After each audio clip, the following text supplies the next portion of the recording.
Did that work? All right. Cool. It's telling me that we're live. So hopefully that worked. As I said, we haven't done this a whole lot. This is actually our second time going live with a Google Hangout. So hopefully you can see the screen and you can hear my voice. So thank you so much for taking time out of your busy day to be here and to be on the webinar. So what I've got is a live feed of all your questions that were input during the event, and now we're going to go through and we are going to answer all of your questions from the Q&A. Now, just to help me out and to support me, if you could type into that chat box and still let me know that the transition went okay from the broadcast into Google+, because there's a little bit of a, there's a couple of buttons I got to press in order to get this all stuff to work. So just let me know that it looks up. Thank you so much for taking time out of your busy day to be. Okay, so there's a little bit of a lag, but it's all good. Okay, sweet. So, question number 1 is from Colleen, and Colleen is asking, I manage a company page, and the clients are not necessarily all of my past clients. How can I communicate best with these people? They may not know who I am. So, Colleen, you might want to obviously have a discussion with your broker or the owner of the office and get everybody together and come up with a branding proposition or a specific way that everybody wants their voice put into the marketplace. Now, you can be generic with a lot of the comments that you go out and that you make, and you can also get together with the people in the office and get individual lists of people that they would like you to connect with on social media. So everybody can do the brainstorming exercise and come up with their own list of customers, and then you can focus on one a day. And just focus on that person's referrals one day, the next person's referrals the next day, and continue through that way, so that everybody in the office gets access to that benefit of getting the testimonials through. Another thing that you might want to do is to encourage all of the professionals in the office to hop on there themselves and speak to their clients candidly using their personal profiles in order to generate those referrals. Great question.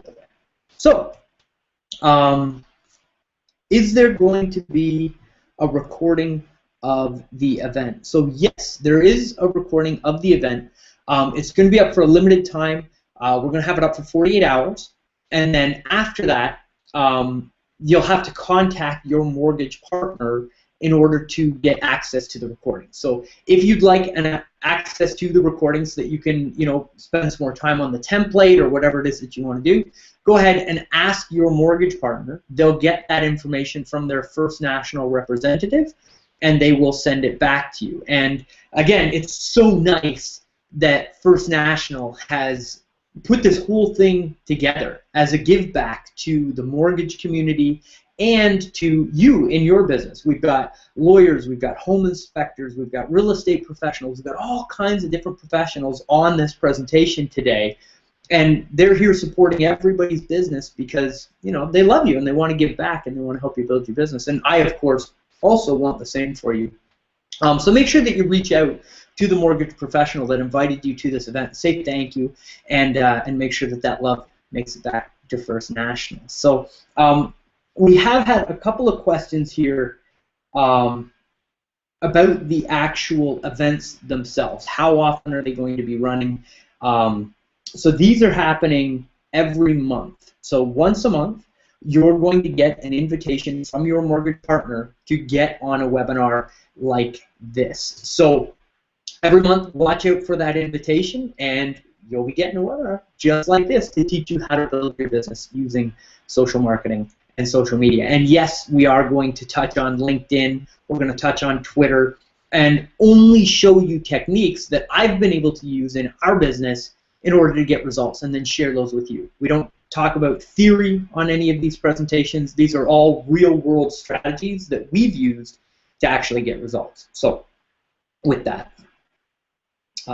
thank you very much for the great feedback. That's very nice. Excellent. It was good. The audio was very good. Thank you for that. Perfect. All is good. You'll have to excuse me for a second here. Okay, so this person is wondering about using their personal profile instead of their business page. So on the next event that we have together, I'm going to show you some quick tips for setting up your business page and how to network with that business page. Now, it's important to understand the difference between your personal Facebook profile and your business Facebook profile. And here's the way that we use it in our business, because it's what we've found to work really well. So when we have a lead or a prospect, we generate a lot of leads and we generate a lot of prospects using our business profile and our business page.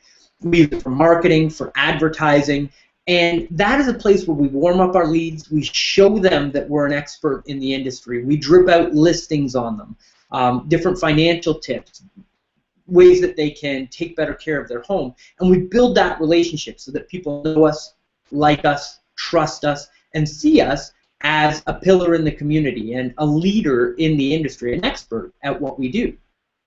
That Facebook business page brings people to the point where they're comfortable and happy doing business with us. And then they become a customer.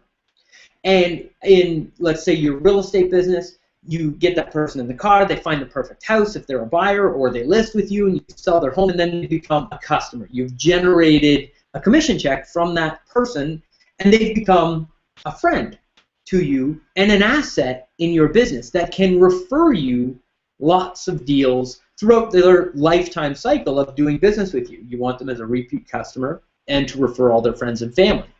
And that's when we move that person from your business page onto your personal profile where they're a personal friend. And that's the differentiation between those two things. Once somebody becomes a customer in your business, we consider them to be a friend because, well, let's face it, they've helped feed your family and get you closer to your goals and your achievements that you want to do in your life. And we use the third step that we just went through of creating a list of those past clients, sending the friend request to that person who's a new customer, and bringing them up as a new friend onto our personal Facebook. That's when we ask them for the referral. And if you think about it logically, you know, if you close a deal or a transaction with a customer of yours, and they send you a friend request, and you say, I don't really want to be a friend, you can just stay on my business page.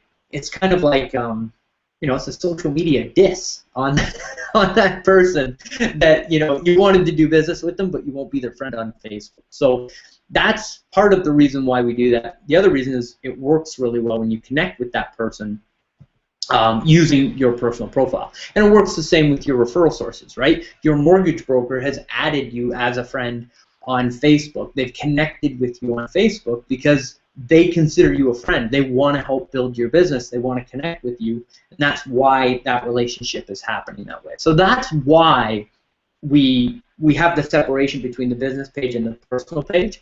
And that's why we started with the personal page, because traditionally, doing what we just learned in this quick little half-hour segment is enough to generate a referral from somebody in your past client database, get you a customer, and generate a result in your business as far as actually closing a deal, right? Which is, you know, important for all of us. So, Dana, hopefully that answers your question. From Paul, can I get a copy of the slideshow presentation? Again, when you get the copy of the recording from the mortgage professional that sent you here, that page will have a copy of the slides on it, but again, that's going to be up for a limited time. Okay. Follow-up question here from Colleen. If I'm inviting them to be my friend, they don't know who I am. Yes, great point, Colleen. And that, again, this relates back to the corporate page that you're doing. So what I would do in that case is have a conversation with all of the different people that are in that office and say, are you comfortable inviting people to your personal Facebook profile in order to get that referral, in order to get that, to send the template out? because everybody that's involved in that process has to be comfortable using their personal profile in order to send that information out. So the friend request wouldn't come from you, a stranger. It would have to come from the professional that they have done business with.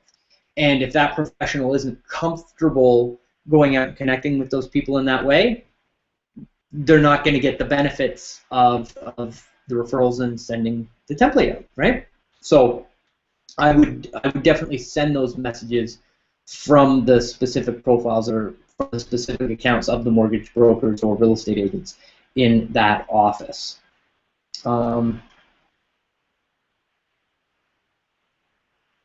Okay, so this question is from somebody in the home inspection business. Welcome, thank you for being here today. And it's this is actually a really good point. So if you don't mind, I'll paraphrase the question. But they're concerned that they're going to customers in their database that don't have business savvy, and they feel like people won't refer because they're not in the business. They don't understand. And I completely understand your hesitance to that, in that people won't refer you.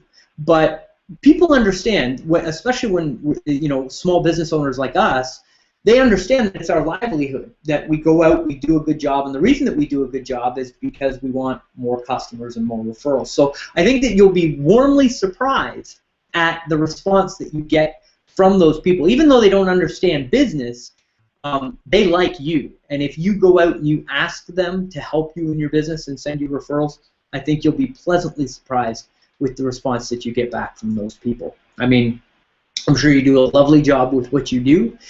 Keep in mind, the closer you are to the end of the transaction, the better the likelihood is that you're going to get that referral, that you're going to get that testimonial from that person.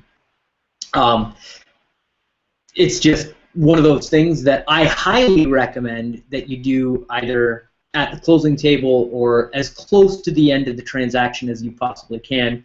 Keep track of that closing date when those people are actually going to take possession of that home, and reach out closely after that date in order to get that testimonial, in order to get that referral. So that should help you out getting those results as well. Get some more here.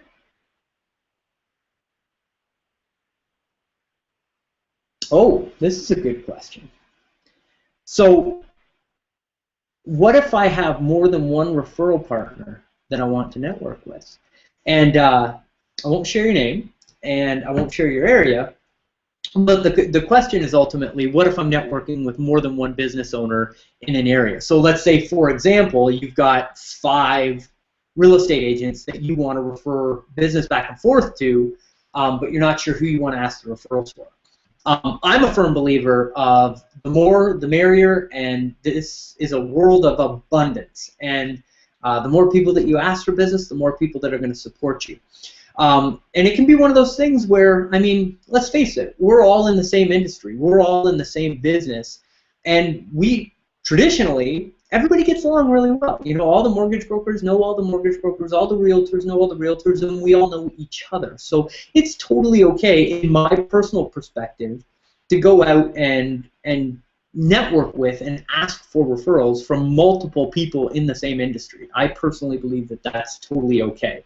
Obviously, you want to do what's comfortable for you in your business, but I would definitely reach out to more than one person in more than one industry and say, hey, can you support me? Can you send me deals? Can you send me referrals using your personal profile? Because, I mean, let's face it, those of us that are social and that are active in the industry have a lot more than just one business professional from each industry on our Facebook profiles. And everybody understands, we're all in this together, but we're all in it, obviously, to build careers and make a business out of it. So keep that in mind, and thanks for the great question. So we are up on 15 minutes here, and I promised that I would keep the Q&A short and sweet. So with that, for those of you that have questions, if you didn't get an answer live, I will respond back via email. Don't worry, we will get all of the questions answered.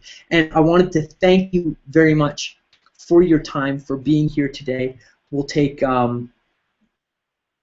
just one more question, and then we'll wrap it up. I can't help myself. I'm sorry. So, further to the business versus personal pages.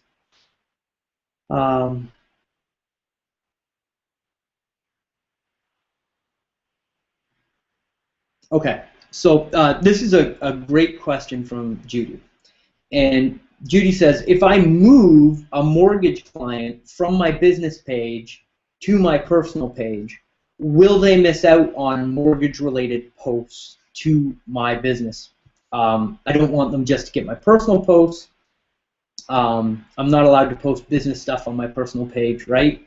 Any advice on that? So the great thing about moving those people over to your personal profile from your business page is that they never actually leave your business page. Once they've liked your business page, they'll continue to get those updates, they'll continue to see that information. But when they get that personal friend request, they'll get 2 feeds of information from you. So they'll still see all of your business posts that you're posting out there, but then they also get that inner access, that inner circle access to you, which is the information that you're posting on your personal profile. So they get both. And you bring up a really great point that you do need to be careful with how much business information you post on your personal profile. If you read the terms and conditions of Facebook, they are very clear that personal profiles are not for business use and they are not for promoting your business. And we have had friends of ours in the internet marketing community that have they're woken up one day and had their Facebook profiles disappear because they were doing a little bit too much marketing and too much advertising on their personal Facebook pages. So you want to make sure that most of the marketing and advertising that you do is done on your business page. Now, I don't want to scare anybody. Chances are here, us in this group, you know, if you post your listings on your personal profile, you post all that information on your personal profile, you're going to be just fine. Everything's going to be okay. But you do want to make sure that you have a business page set up, and the majority of your business postings go over there so that you keep yourself out of trouble. So, Judy, thank you very much for the excellent question. And with that, we will wrap up. I would absolutely love your feedback if you head over to my Facebook page. My name is Chris Johnstone. I know I haven't done a whole lot of self-promotion on the event, but my name is Chris Johnstone. If we haven't met before, it's nice to meet you. Thanks for showing up, and I'm looking forward to seeing you next month. Make sure you reach out to your mortgage partner that invited you to this event. Send them a big thank you, and the next deal that comes across your desk that's a fit, make sure you send that over to that mortgage professional as a thank you for them putting you together on this event, and for all of our mortgage people in this event, and for all the industry professionals. A big thank you out to First National Financial for putting this whole thing together for all of us and bringing us all here together. You know, they're behind all of us, helping us build our businesses, and they really have our best interest at heart. So a big thank you to First National Financial LP for putting this whole event together. And with that, from me and my family, to you and yours out there, much love, and I look forward to seeing you in a month's time. Keep an eye on your inbox for the next invite, and I'll talk to you soon.